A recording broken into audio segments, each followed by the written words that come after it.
Hi, I converted this squad of Imperial Guard from some standard plastic Cadians just by swapping the heads for some near-future ballistic helmets that I got from Pig Iron Productions.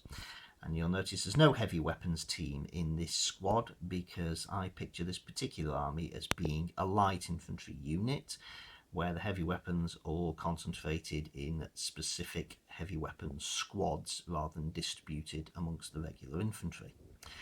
And today and tomorrow, I should say, I am going to be trying to paint another 50 of them.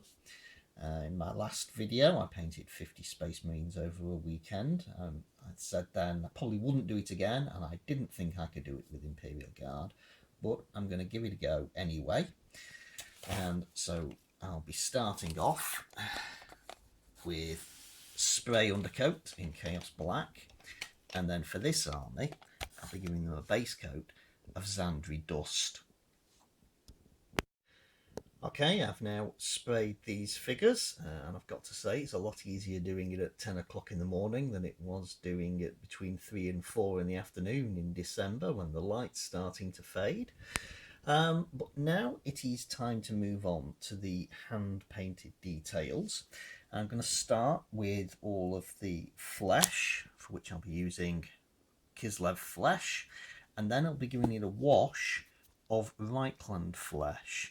And this wash won't only be going over the flesh parts of the model, I actually coat the entire model with this to shade the rest of the uniform as well.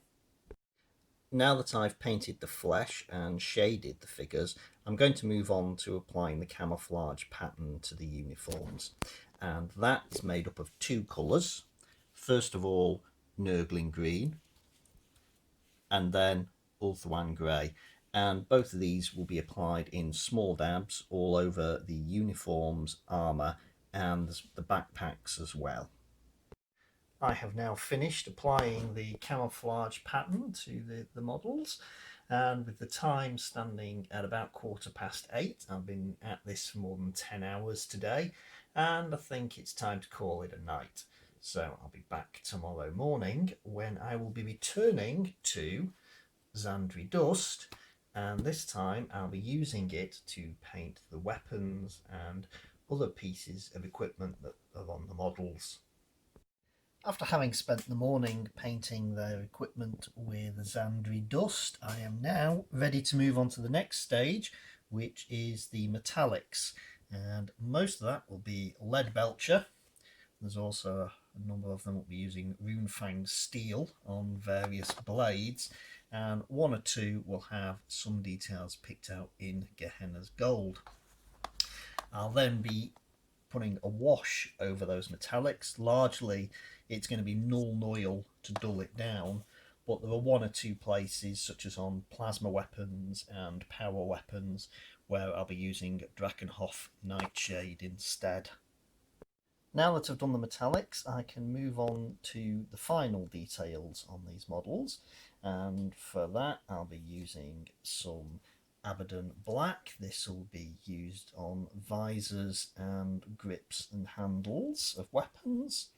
Of course I'll be using some White Scar White. This will go on various uniform insignia such as Sergeant Stripes, medical patches, and the tassels here on this standard bearer.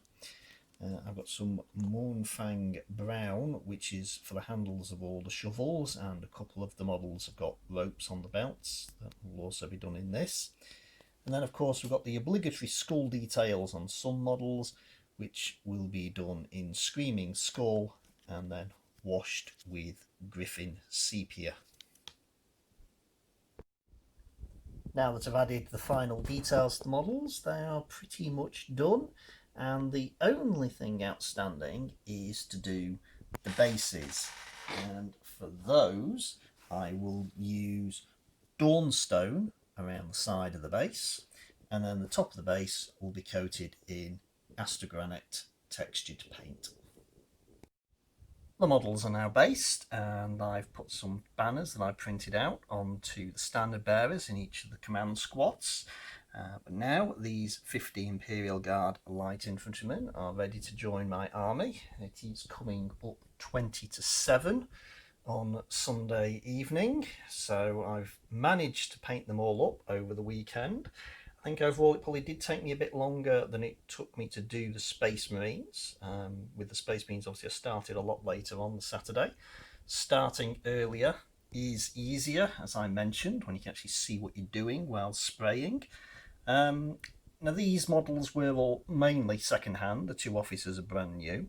That was why at the start of the video it looked like there was some paint on them, because I'd stripped off the paint that was originally on these figures using Dettol, and it left some residue. I had to start all over again with the painting, and there wouldn't have been much point in doing this challenge if they were already half painted anyway.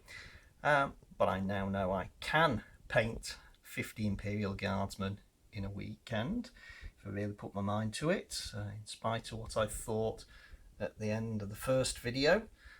Whether or not I'll try it again is another matter. I do have a lot of Necron warriors that need painting though, so maybe sometime in the future there'll be a can I paint 50 or 100 Necron warriors in just a couple of days. Anyway, thanks for watching. Bye.